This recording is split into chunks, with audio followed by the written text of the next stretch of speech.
My son said I was ruining his wedding by refusing to pay for a $37,000 dinner. That night, I got a call saying he'd been kidnapped. I cried. I begged. I nearly emptied my savings. But deep down, something felt wrong. What kind of son asks for your love with a ransom? And what happens when a mother stops being afraid to lose her child? It started with a dinner invitation. My son Bradley had been planning his wedding for months, and he wanted me to see the venue he and Tasha had chosen, a place up in Whitefish near the lake, elegant, full of gold-rimmed glassware and candles that cost more than my monthly pension. He picked me up in his truck, humming to some old country tune he used to sing as a boy. Back then, that sound meant comfort. Now, it felt like a mask. When we walked in, waiters in tuxedos offered champagne like it was water. I declined. The room was already warm with expensive smiles. Bradley led me around like a guest, not a mother. Then he paused near the head table and said it softly, almost like he didn't want to say it out loud. "It's just the menu, Mom. $37,000 all-inclusive, just food and drinks." I laughed. I thought he was joking, but his eyes didn't blink. I told him I couldn't do that. I'd already promised to help with a modest amount. I didn't own a ranch. I was living on what little Harold left me and the teaching pension I scraped together. I had spent my life clipping coupons, not writing checks the size of small cars. He didn't argue.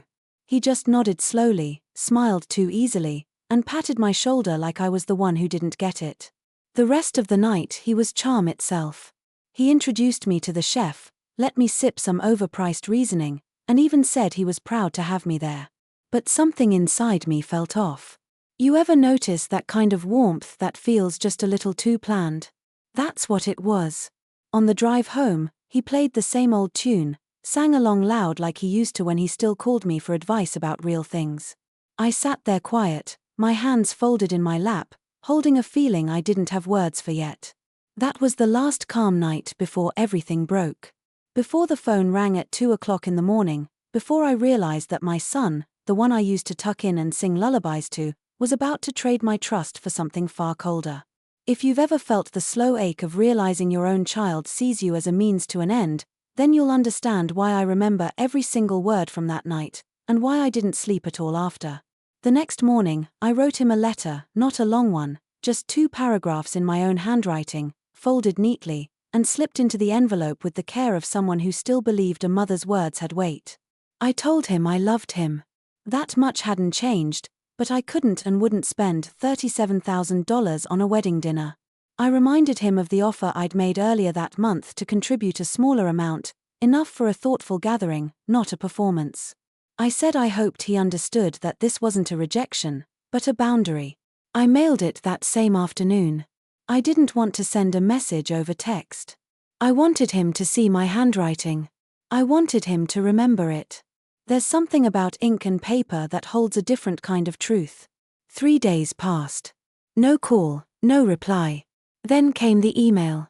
It was colder than I expected. Short, polished, the kind of note someone might write in a boardroom, not a living room. He said he appreciated my honesty, but that he found it disappointing. He said he and Tasha had made adjustments and that they wouldn't be needing my help anymore. He hoped I would still attend the ceremony as a guest, not as a participant.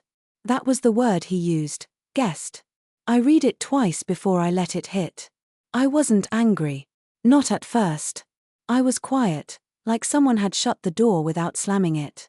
I just sat there in my kitchen chair, sunlight slanting across the old linoleum, holding that laptop like it might crack in my hands. The next few days, I kept myself busy. Cleaned out the coat closet, repotted a plant, tried not to look at the pictures on the hallway wall. Bradley at 10 holding a baseball glove. Bradley at 17 before prom. I let the silence in my house stretch longer than usual. But something shifted inside me. Not all at once, more like a slow slide. I started realizing just how many times I had paid, not in dollars, but in silence. How often I let little things go. The way he sometimes dismissed my opinion. The way he once borrowed $5,000 and never mentioned it again. This time though, I couldn't shake the feeling that I wasn't just being excluded. I was being repositioned like a piece on a board that no longer served a purpose. Still there, but no longer in play. And I thought maybe for the first time in my life that loving someone didn't always mean being available. Sometimes it meant knowing when to step back, not out of spite, but out of self-respect. It was just after 2 in the morning when the phone rang. At that hour, silence feels thicker, like the world itself is holding its breath. I picked up with a jolt in my chest. The voice on the other end was low, shaky, like someone trying too hard to sound calm. He said my son had been taken. He said they were holding him in a warehouse near the Idaho border. He didn't give me names, just instructions, $40,000 in cash, no police, no hesitation. He said if I wanted to see Bradley again, I had to act fast.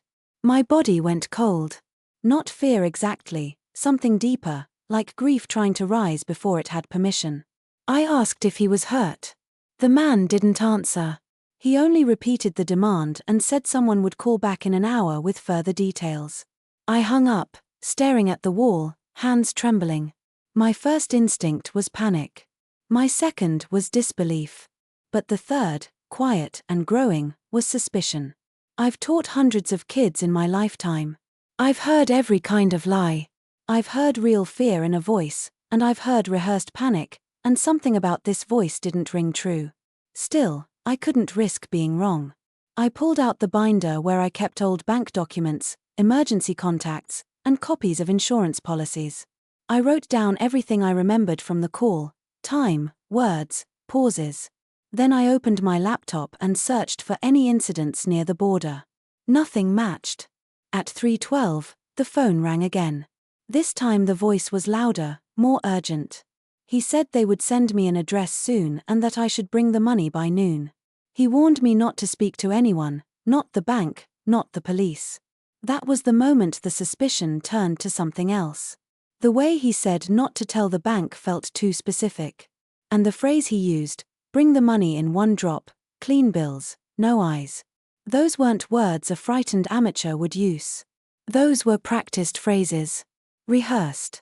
I sat back, closed my eyes, and tried to remember where I'd heard a voice like that.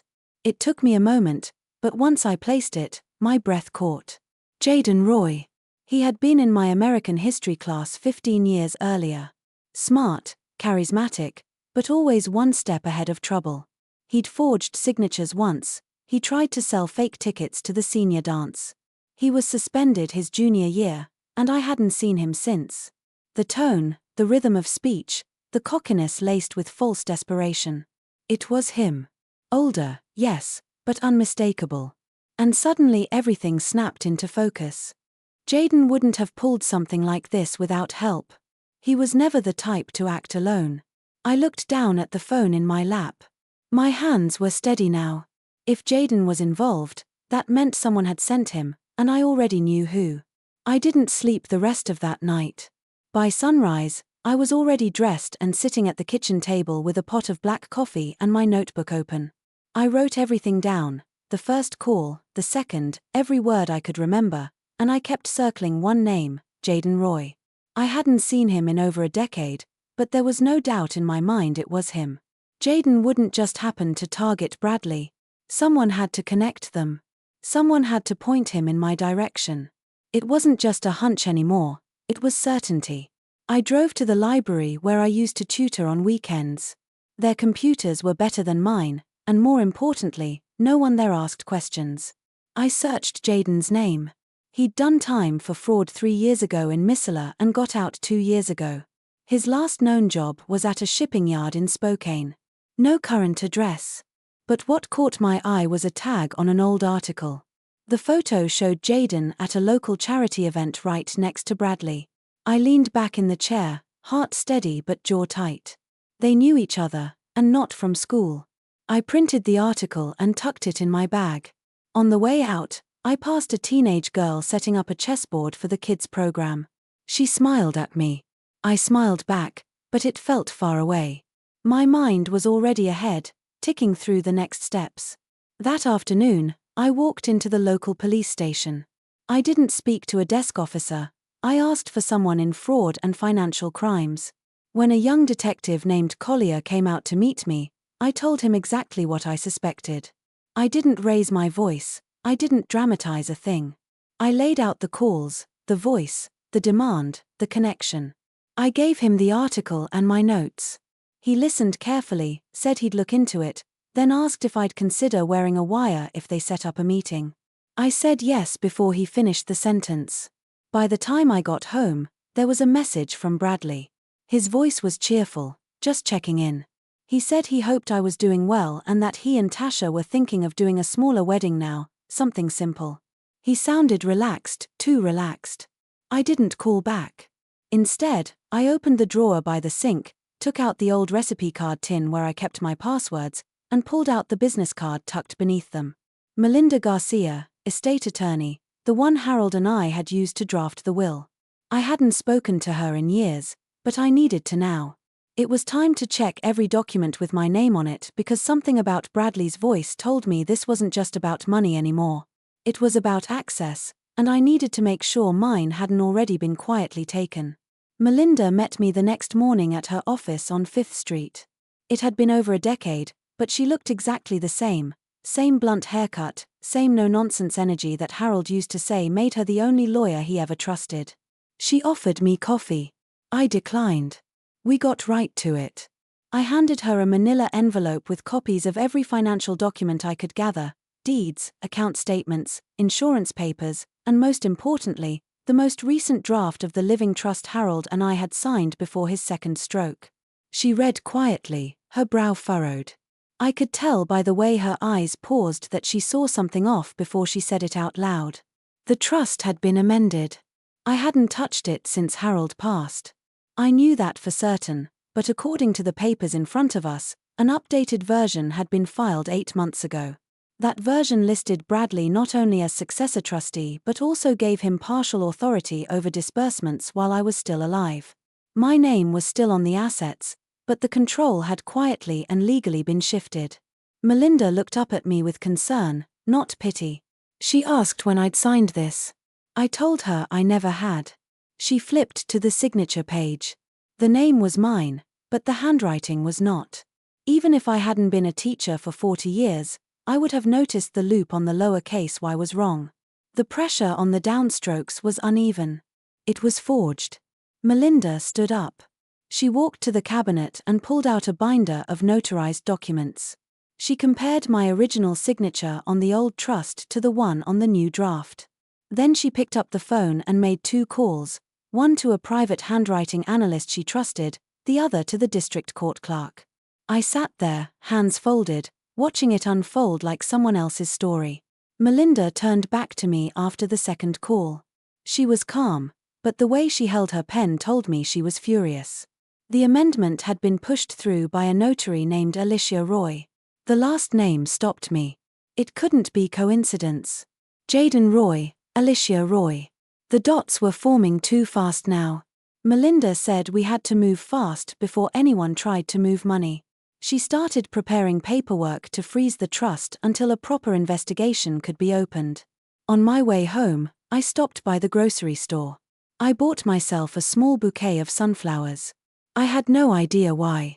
Maybe I needed to remind myself that I still had the right to beauty. That no matter how clever they thought they were, I wasn't going to let my life be rewritten behind my back. That night, I slept for the first time in 3 days. But it wasn't over. It was only just beginning. The next day, Detective Collier called just after 9. His voice was sharper than usual, clipped like someone trying not to show urgency. He asked if I was free that afternoon. They were ready to move. I arrived at the station just before 1. In the small conference room, the air felt dense with quiet tension. Collier introduced me to a federal investigator who had been brought in after Melinda's complaint reached the clerk's office. Apparently, the forgery on the trust triggered a larger red flag, not just for fraud, but for what they called preemptive financial coercion targeting seniors. They believed Bradley and Jaden had been trying to create a paper trail long before the fake kidnapping. A slow, deliberate process meant to look legal on the surface, and I had nearly fallen into it without ever knowing. They asked if I'd be willing to set up a meeting with Bradley. Nothing too obvious, just a casual lunch. I would wear a small recorder and steer the conversation toward the trust and the wedding money. No accusations, just pressure. I said yes. We met the next day at a cafe near the edge of town, one of those places with mismatched mugs and handwritten menus. I got there first, sat by the window, and ordered tea. When Bradley walked in, he looked polished, trimmed beard, pressed shirt, new boots, all confidence, no warmth. He hugged me lightly and sat down. We talked about nothing at first, the weather, the bakery that had closed. Then, when the waiter brought his coffee, I mentioned the trust. I said I had looked over some things and I was confused about a few updates. I told him I had spoken with Melinda. His smile didn't falter, but his eyes went flat. He said it must be some clerical thing, nothing intentional, that we could go over it together sometime. But his voice lacked weight. It was careful, too careful. Like someone balancing a story he had already practiced. Then I asked if he had ever met a woman named Alicia Roy. Just casually. That was the moment I saw it. The flicker, barely a twitch of the jaw. He said the name sounded vaguely familiar. Said it might have been someone Tasha used for notary work during a refinancing. I nodded, pretended to accept it, but I knew. He picked up the check, said he'd cover lunch, and said he was glad we were on better terms again. I walked to my car slower than usual, not because I was tired, but because something final had just shifted inside me. It wasn't just the forgery or the scam. It was how easy the lie came to him. How smooth he'd become. Whatever pieces of the boy I raised still existed, they were buried under something colder. And for the first time, I accepted that I might never get them back. 2 days later, I found myself sitting across from Melinda again, this time in a quieter setting. Her office was closed for the weekend, but she'd agreed to meet me in her home library. It smelled like old wood and lemon polish, and the walls were lined with law books instead of family photos. She handed me a cup of tea and sat beside a file box already opened on the table. They had traced Alicia Roy. She wasn't just a notary, she was Jaden's cousin. Licensed 3 years ago, suspended once for documentation irregularities, then reinstated quietly through a legal loophole. Melinda believed she had been intentionally kept in the background to avoid obvious red flags. But more than that, there was a new piece of information. A transfer request had been prepared to move funds from my trust into a shell company listed under the name Evergreen Reforms LLC. The name sounded bland enough, but a quick search revealed its owner of record was a woman named Natasha Kemp, Tasha Bradley's fiancée. My breath caught. That name on paper did something that even the forgery hadn't. It sealed the truth in ink. Melinda looked at me carefully before continuing. She said the courts would need hard evidence to freeze the assets completely and press charges. So far, the police were still building the case. They needed more, something that connected Bradley, Jaden, and Tasha in one provable act. She asked if I still had the recording from lunch. I nodded and handed it over. The next day, I was asked to meet with Detective Collier and the federal agent again. They had reviewed the audio. Bradley's tone, his evasiveness, the mention of Alicia Roy, it was enough to escalate the case. They wanted me to make one more move, a public one. I was to invite Bradley and Tasha to the house for a Sunday dinner. Nothing out of place. During that meeting, I was to bring up a new investment. I was considering something urgent, something large, a test to see how far they would go. I agreed, but I felt something crack inside as I drove home. This wasn't just about protecting what Harold and I had built. It wasn't even about the money anymore. It was about the betrayal wrapped in familiarity, about watching someone you once held as a baby slowly become a stranger with a purpose. That night, I stood in the doorway of my old sewing room, now just storage. The light was dim. Dust sat on the boxes. In the corner, the rocking chair Harold made me after Bradley was born still creaked when I touched it. I closed the door gently behind me. Sunday was coming, and I needed to be ready. Sunday afternoon came with a sharp breeze and quiet skies. I set the table like I always used to, with the cloth napkins Harold liked and the heavy silverware that only came out for company. It had been a long time since this house hosted anyone other than myself, but my hands remembered the rhythm. Bradley arrived 5 minutes early. Tasha followed right behind, carrying a bouquet of pale roses. Her smile was wide but never touched her eyes.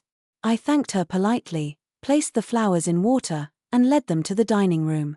We started with pot roast and roasted carrots, a meal that used to be Bradley's favorite.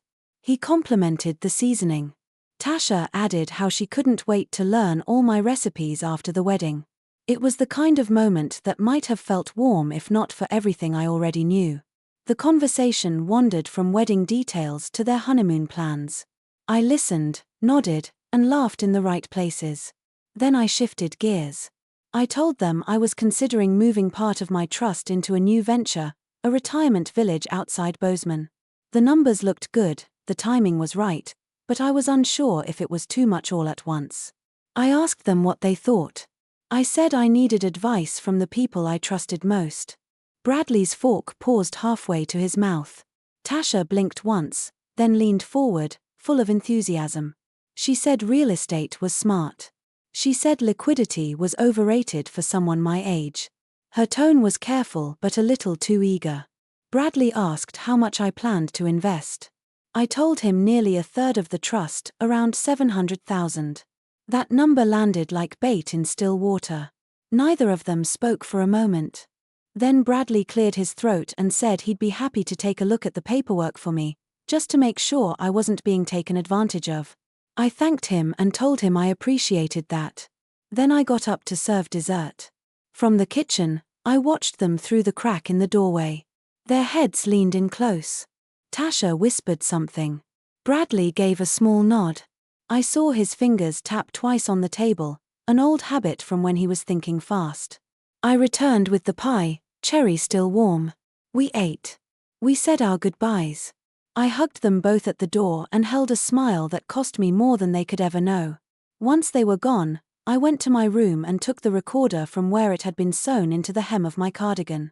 The audio was clear. The wire had caught it all, every hesitation, every shift, every suggestion. And now the line was drawn. I had offered them a door. They had stepped right through it, not as family, but as predators in Sunday clothes. The next morning, I met with Detective Collier and the federal agent again, this time in a more formal setting. They had already listened to the full recording.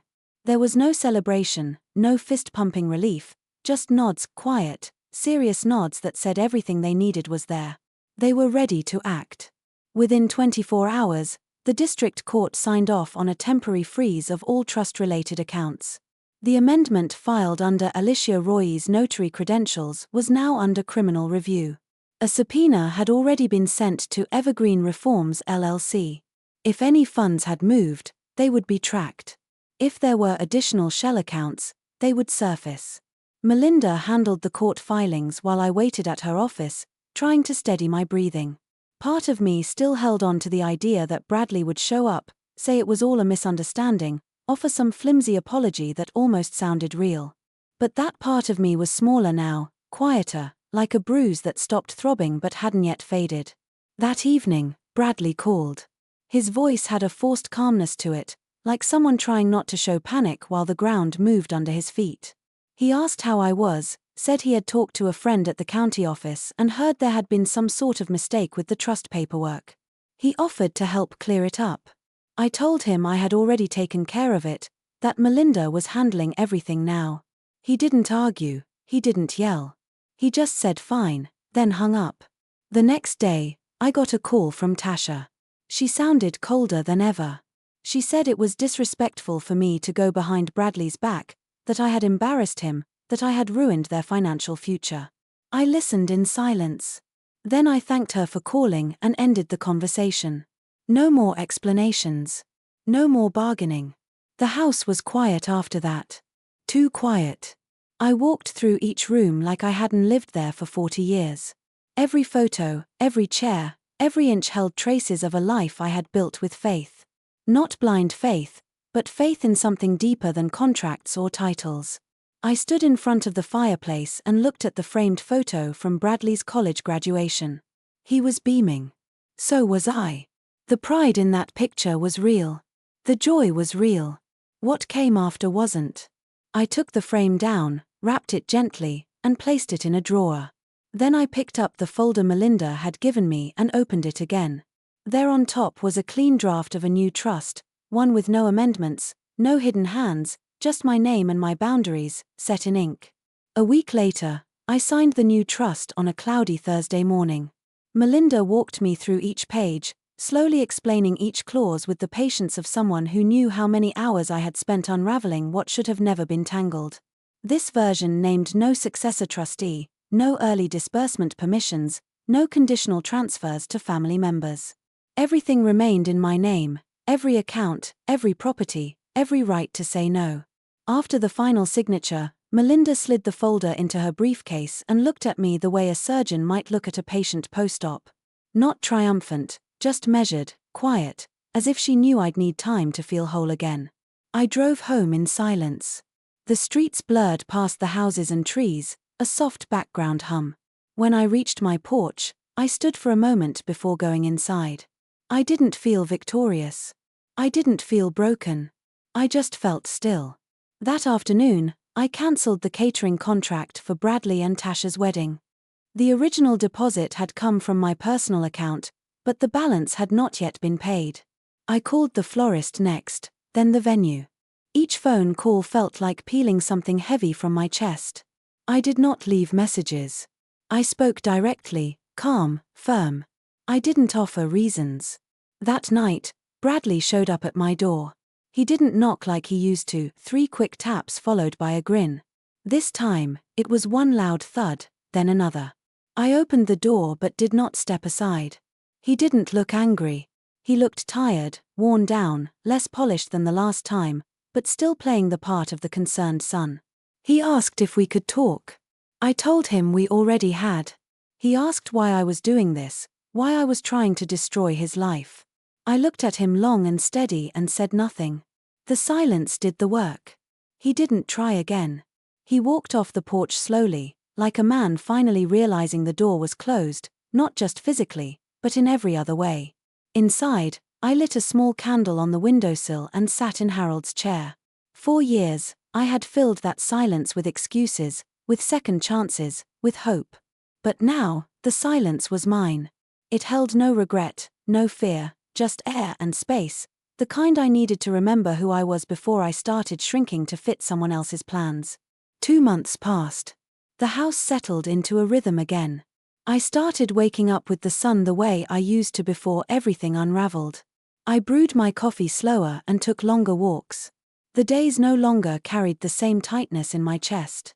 Melinda called on a Tuesday with the final update. Charges were moving forward: fraud, attempted theft, conspiracy. Alicia Roy had turned over a copy of the original forged trust to avoid a harsher sentence. Tasha's involvement was now official. Documents with her signature had surfaced during a financial audit of Evergreen Reforms. Bradley had hired his own attorney, one of those high-priced men in shiny suits who made everything sound like a misunderstanding. But it didn't matter anymore. I had already reclaimed what was mine. Not just the money, not just the house, but my say, my self-respect. I didn't attend the court hearings. Melinda did. She said he avoided looking at the prosecutor. She said he looked thinner. She said Tasha never showed up. There was no joy in hearing that, just quiet confirmation of a road he chose. One I no longer walked beside him on. I spent the following weekend cleaning out the attic. There were boxes I hadn't opened in years, Bradley's drawings from first grade, letters Harold wrote me before we were married, receipts from the first used car we ever bought together. I didn't cry. I just sorted. 1 box for keeping, 1 for letting go. Later, I called the Community Foundation director in Billings. We'd met a few times through Melinda. I told her I was ready to move forward with the scholarship fund we had discussed. Not for young students, but for women over 50. Women restarting life. Women told they were too late, too old. She listened. Then she said they could launch the fund in spring. I named it quietly, the Still Root Fund. Still because we survive. Root because we do not drift. It wasn't revenge. It was clarity. It was using what I had built not to erase what was done to me, but to give someone else a place to start from. The papers were filed by Friday. By Saturday, I had already begun outlining a small letter for the first recipients. Something simple, just a line or two, from one woman to another. The first snowfall came early that year. I watched it from the porch, wrapped in my thick green shawl, the one I used to wear to church in the colder months. Everything was quiet, the kind of quiet that doesn't feel empty, just peaceful. I hadn't spoken to Bradley since the night he stood on my porch. There had been no letters, no apologies, but I no longer waited for either. Some losses you carry, others you leave behind. The Still Root Fund was officially announced in the community paper. A small column, nothing fancy, but it brought 3 handwritten letters to my mailbox that week, each from a woman over 50, each sharing a piece of her story. One had just escaped an abusive marriage after 30 years. One had put her daughter through college while working nights. One had beaten cancer twice and wanted to finally start her own cleaning business. I read each letter twice. Then I cried, not out of sadness, not even out of pride, just something deeper, something still and strong. Later that week, I walked to the back garden where Harold's old bench sat under the pecan tree. The ground was dusted white, but the wood still held warmth from the afternoon sun. I sat and breathed, not to escape, not to think, just to be. The wind picked up a little, tugging at the shawl. I tucked it tighter and smiled. This was not the ending I ever imagined, but it was mine. Not defined by who left, not defined by who betrayed, only by the quiet decision to return to myself fully, gently. Finally, if you've ever had to rebuild after being let down by someone you loved, I hope this story reminded you that your worth was never tied to their approval. You're not too late. You're not too small. And sometimes the quiet decisions we make in private become the loudest truths we live by. If this story touched something in you, I'd love to hear what it made you think about. Your voice matters here.